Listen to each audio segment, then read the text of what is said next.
Hello, welcome to stock expert. अगर आप पहली बार मेरे चैनल को विजिट कर रहे हैं तो प्लीज डू सब्सक्राइब। आज का वीडियो स्विंग और पोजिशनल ट्रेडर्स के लिए बहुत ही इम्पोर्टेंट है। आज के वीडियो में हम 5 ऐसे स्टॉक्स का एनालिसिस करेंगे जो कि नियर टू ब्रेकआउट है, यानी कि शॉर्ट टर्म में आने वाले कुछ समय में और ये ब्रेकआउट करने होने की संभावना है और ये अच्छा खासा रैली भी करेंगे।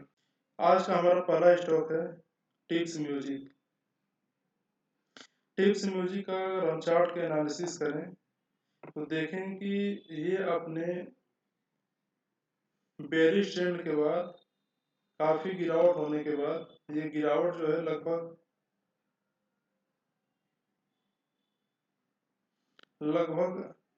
48% गिरावट होने के बाद ये बेस बना रहा है। और इनकेस अगर ये 588 का लेवल को क्रॉस करता है, यहाँ पे हम इसके लेवल को ट्राई कर दे रहे हैं, ये इसका प्रीवियस रेजिस्टेंस है नियरली 590। अगर इसको ब्रेकआउट करता है विथ हैवी वॉल्यूम तो हम इसमें इन्वेस्ट करने के बारे में कंसीडर कर सकते हैं, लेकिन बी केयरफुल। हर प्रकार के स्टॉक्स में हमें स्टॉप लॉस जरूर रखना है। अगर हम स्टॉप लॉस नहीं रखेंगे तो कोई गारंटी नहीं होता है कि कोई भी हमारा ट्रेड सही ही जाएगा, क्योंकि अगर हम दुनिया के बेस्ट ट्रेडर्स और इन्वेस्टर्स को देखें तो उनका भी सक्सेस रेशियो 50 to 60% होता है, इससे ज़्यादा नहीं होता है। अगर हम स्टॉप लॉस नहीं रखते हैं तो हमें भारी नुकसान हो सकता है। अब चलिए इसके हम फंडामेंटल को देखते हैं टिप्स म्यूजिक का। तो हम स्क्रीनर डॉट इन के ऊपर आ चुके हैं और ये टिप्स म्यूजिक का पूरा बैलेंस शीट खुला हुआ है। लगभग ये 7500 करोड़ की कंपनी है, यानी कि स्मॉल कैप कंपनी है। और ये अभी 39.8 यानी नियरली 40 के पी पर ट्रेड कर रहा है। लेकिन अगर हम इसको आरओसी और आरओई से कंपेयर करें तो आरओसी वो 109% है और आरओई 82.9% है, यानी कि अगर हम आरओसी और आरओई से कंपेरिजन करते हैं तो एक अंडर वैल्यूड स्टॉक है। डिविडेंड यील्ड भी 2.22% है और इसका पीजी रेशियो भी सही है, अंडर वैल्यूड इसे कहा जाएगा। अब हम इसके क्वार्टरली रिजल्ट पे चलते हैं। लास्ट क्वार्टर में 78 करोड़ का इसने प्रॉफिट जनरेट किया था। दिस ईयर 94 करोड़ का। और अगर नेट प्रॉफिट की बात करें तो 44 करोड़ का ये लास्ट ईयर था और इस बार 59 करोड़, यानी कि दोनों ही। और ये क्वार्टर ऑन क्वार्टर बेस पे करें तो 89 94 हो चुका है एंड 53 59 हो चुका है, यानी क्वार्टरली और ईयरली दोनों ही इसके रिजल्ट्स अच्छे हुए हैं। और अगर हम इसको एनुअली देखते हैं तो इस साल ट्रेलिंग 12 मंथ का जो डाटा है ये 350 करोड़ का दिखा रहा है, जो लास्ट ईयर 311 करोड़ का था। और नेट प्रॉफिट भी इसमें 167 to 188 करोड़ दिखा रहा है, यानी कि इसमें कंपनी में ग्रोथ होता दिख रहा है। अगला जो सबसे महत्वपूर्ण हमारे लिए बहुत इंपॉर्टेंट फैक्टर होता है कि इस कंपनी में प्रमोटर्स होल्डिंग कितनी है और क्या ये इसका स्टेक ज़्यादा पब्लिक के हाथों में तो नहीं है ना, ये देखना होगा। और इस पे डेट कितना है, ये सारे देखने के बाद ही हम डिसाइड कर सकते हैं। तो इसमें प्रमोटर्स का 64% का स्टेक है, जो कि अच्छा है, बढ़िया है। और हम फॉरेन इंस्टीट्यूशनल इन्वेस्टर की बात करते हैं एफआईआई की, वो भी 7.48% है और डीआईआई का है नियरली 5%। पब्लिक के हाथों में है 23.42%। अब यहाँ पे हमें प्लस का आइकॉन दिख रहा है, हम इस पर क्लिक करेंगे और देखेंगे क्या कोई एचएनआई भी इसमें पार्टिसिपेट किया हुआ है। तो देखेंगे यहाँ पे दो लगभग मोर देन 2% का स्टेक एचएनआई के हाथ में है, यानी कि नेट अगर हम रिटेलर्स की बात करते हैं तो 21% के आसपास में आता है, यानी कि इसमें प्रमोटर्स होल्डिंग पब्लिक होल्डिंग ज़्यादा नहीं है। इसका मतलब ये हुआ कि शेयर का ज़्यादातर पोर्शन बड़े प्लेयर्स के ही हाथों में है। तो ये कंपनी ये अच्छी कंपनी हुई है। तो हम अगले स्टॉक पे चलते हैं अपना। तो हमारा अगला स्टॉक है अवंती फीड्स लिमिटेड। अभी हम पिछले 1.5 महीने की बात करते हैं तो इजराइल ईरान वार की वजह से सारा मार्केट गिरा हुआ है पूरी तरीके से, लेकिन एट द सेम टाइम ये कुछ स्टॉक्स हैं जो कि बेहतर कर रहे हैं, आउट परफॉर्म कर रहे हैं हमारे इंडेक्स और निफ्टी को। Avanti feeds is one of them. ये देखिए, इसने हाई मारा था, इसके बाद फिर यहाँ से युद्ध शुरू हुआ, लेकिन इसने अपना बेस बनाना शुरू किया। बेस बना करके नियर अबाउट ये ब्रेकआउट के आसपास में, अगर यहाँ पे हाई वॉल्यूम के साथ ब्रेकआउट हो रहा है तो इसके आगे के रास्ते खुल जाएंगे, और हम इसमें तो इस स्टॉक को आप लोगों को वॉच लिस्ट में अपने रखना है। ट्रेडिंग करना ना करना वो टोटली आपकी रिस्पॉन्सिबिलिटी है, क्योंकि अगर कोई लॉस होता है तो आपका होगा, प्रॉफिट होता है तो आपका होगा। डिस्क्लेमर पहले भी दिया जा चुका है आपको कि केवल ये सारे स्टॉक्स आपको स्टडी पर्पज से ही दिए जा रहे हैं, और जो मेरे एनालिसिस के हिसाब से जो स्टॉक्स बेहतर कर रहे हैं, जिनमें कि आने वाले समय में बेहतर परफॉर्म करने की संभावना है, तो हम उसको यहाँ पे डिस्कस कर रहे हैं।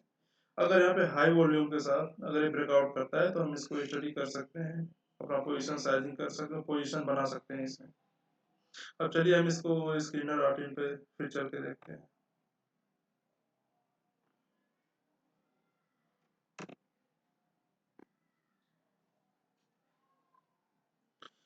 ये और ये कंपनी 20,000 करोड़ के मार्केट कैप पे है, और इसका price to earning ratio 10 to 1 nearly 20 sorry 31% है। ROE 24%, ROE 19.5%, यानी कि ROE और ROE से कंपेरिजन करते हैं तो स्टॉक भी ओवर वैल्यूड नहीं है। अब इसके लिए हम कैसे डिसाइड करते हैं कि कोई स्टॉक ओवर वैल्यूड है या अंडर वैल्यूड है? तो एक नॉर्मल फार्मूला है कि ROC प्लस ROE, अगर इन दोनों का सम PE रेशियो से ज्यादा है तो स्टॉक अंडर वैल्यूड माना जाता है। तो और सब चीजें देख लेते हैं यहाँ पे। पीजी रेशियो ये अंडर वैल्यूड में आएगा क्योंकि वो 1 से भी बिलो ट्रेड कर रहा है। और डिविडेंड कंपनी 0.61% का देती है, और यहाँ पे डेट टू इक्विटी 0 है, यानी कंपनी पूरी तरीके से डेट फ्री है, या ऑलमोस्ट नेग्लिजिबल इस पे डेट है कंपनी के ऊपर, यानी कि कंपनी बढ़िया है। अब हम इसके चलिए फाइनेंशियल्स के ऊपर नज़र डालते हैं। तो इसके रिजल्ट लास्ट ईयर था 1366 करोड़, जो कि अभी इस साल थोड़ा सा बढ़े हैं, माइन्यूट सा, और लास्ट क्वार्टर से तो इसका रिजल्ट बेहतर नहीं है। और अगर हम नेट प्रॉफिट की बात करते हैं तो net profit year on year बढ़ा हुआ है, और क्वार्टर ऑन क्वार्टर थोड़ा सा कम हुआ है, लेकिन फिर भी ये स्टॉक बेहतर कर रहा है। इसका कारण ये है कि इस कंपनी का जो मेजर पोर्शन है वो यूएसए एक्सपोर्ट से आता है। जैसे यहाँ पे इंडिया यूएस ट्रेड डील की घोषणा हुई थी, देखिए इस कंपनी 780 से बढ़ करके 1400 करोड़ पे चला गया था। इसके बाद फिर कुछ और इश्यूज आ गए, और ट्रेड टॉक बीच में रुक गया था। हालांकि अब संभावना बन रहा है कि नहीं, ये फिर से हो जाएगा, तो इस कंपनी के फिर से रिजल्ट बेहतर आएंगे। इसी उम्मीद की वजह से ये ब्रेकआउट होने की संभावना इसमें दिख रही है।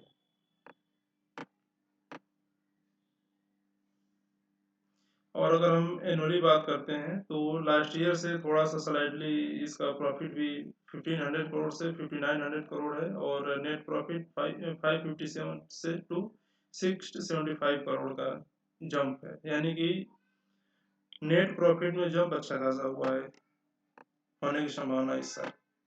और अगर हम इसमें प्रमोटर होल्डिंग की बात कर लेते हैं तो 43% है, और फॉरेन इंस्टीट्यूशनल इन्वेस्टर के पास 7.63 है, और हमारे डोमेस्टिक प्लेयर्स के पास 6.82% है, और इसने गवर्नमेंट में ने भी इसमें कुछ अपना पोजीशन बना रखा है, ये 2.72%, एंड पब्लिक के पास यहाँ पे रफली 39% है।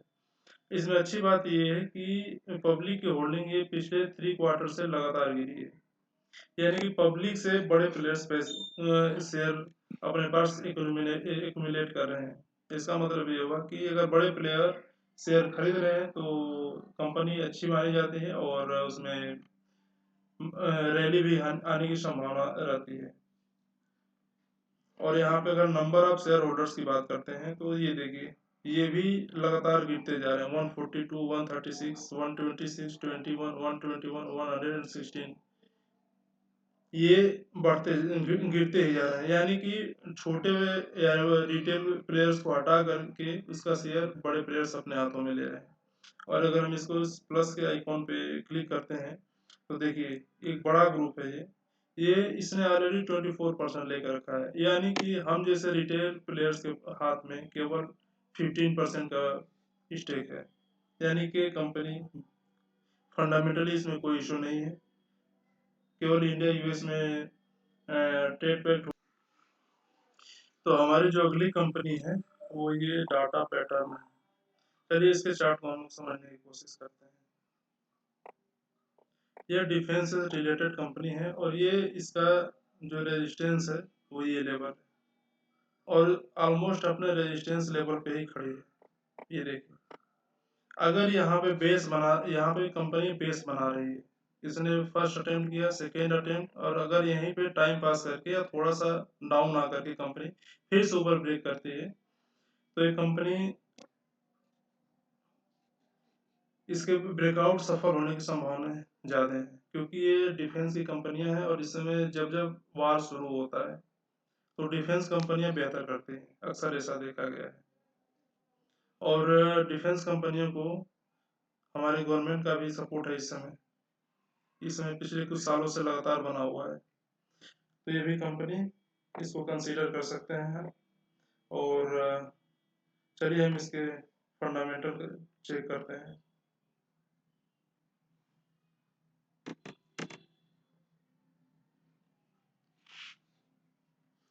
कंपनी ये 19,562 करोड़ की कंपनी है और इसका स्टॉक पी जो है 78% है, ROCE 21% है और ROE 15%।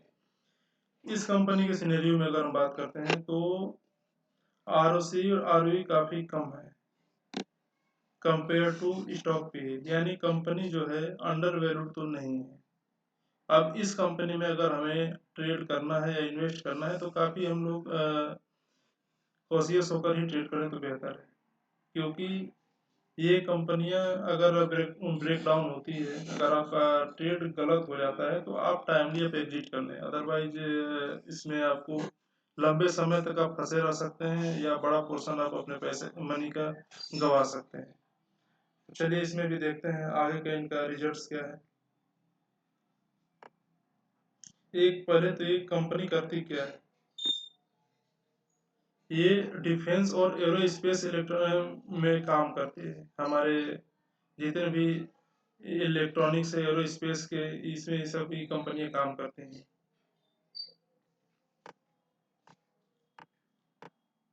अगर हम क्वार्टरली रिजल्ट की बात करते हैं तो क्वार्टरली रिजल्ट 140 करोड़ से घट करके 170 करोड़ हुआ है और इससे इस साल 173 करोड़ का हुआ है।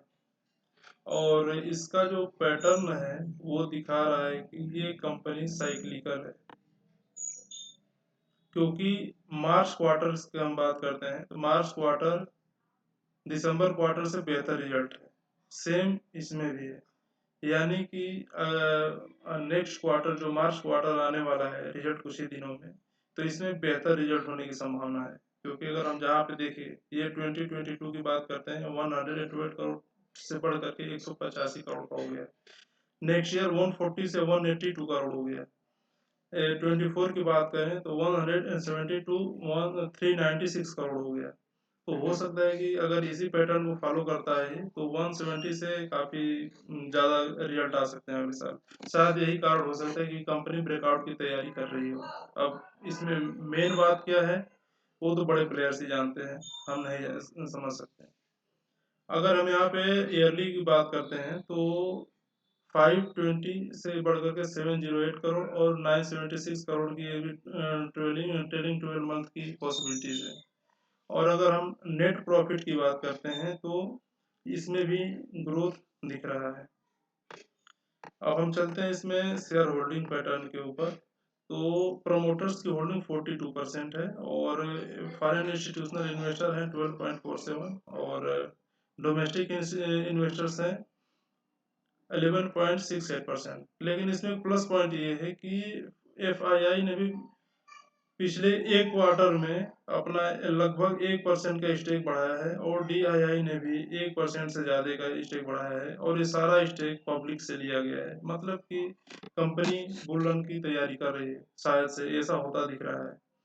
और ये देखिए इसमें नंबर ऑफ शेयर होल्डर्स की बात करते हैं तो यहाँ से मार्च 2025 से लगातार बढ़ा है, फिर गिर रहा है, लगातार गिर रहा है। ये देखिए यानी कि रिटेल प्लेयर्स के हाथों से शेयर बड़े प्लेयर्स खरीद रहे हैं।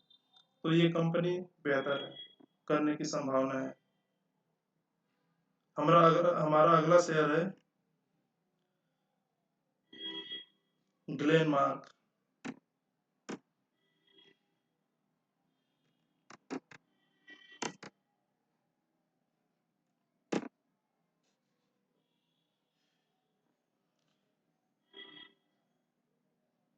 ये कंपनी फार्मास्यूटिकल्स सेक्टर में काम करती है।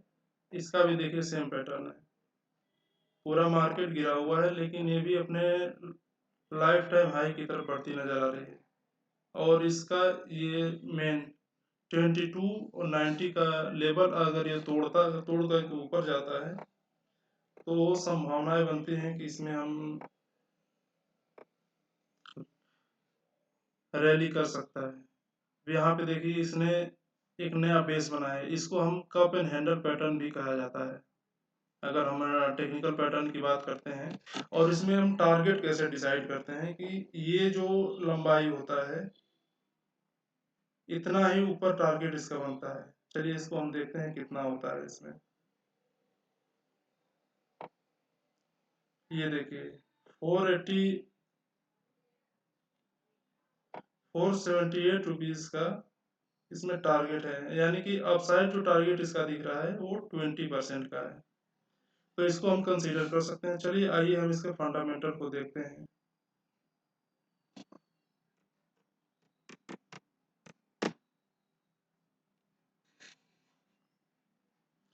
ये लार्ज कैप कंपनी है, 63,000 करोड़ की कंपनी है और इसका प्राइस टू अर्निंग रेशियो 23 है और ROCE 19.4 है, ROE 15.8% है।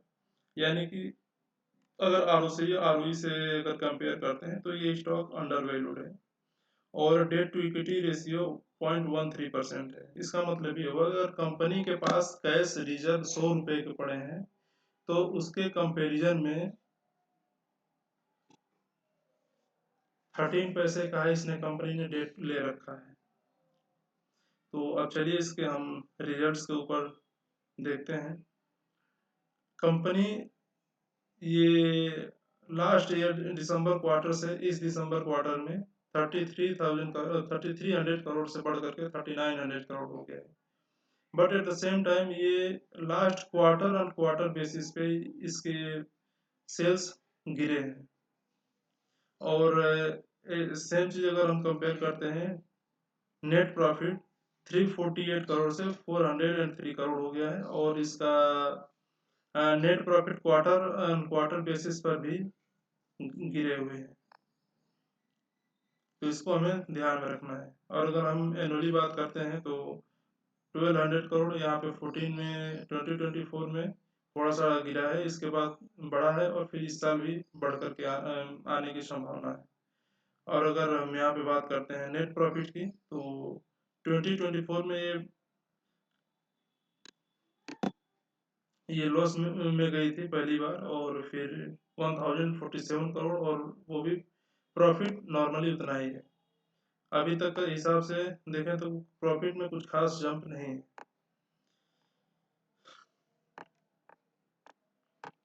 अब चले हम पब्लिक होल्डिंग की तरफ। पब्लिक होल्डिंग इसमें 46% है और FII की होल्डिंग बढ़ी है।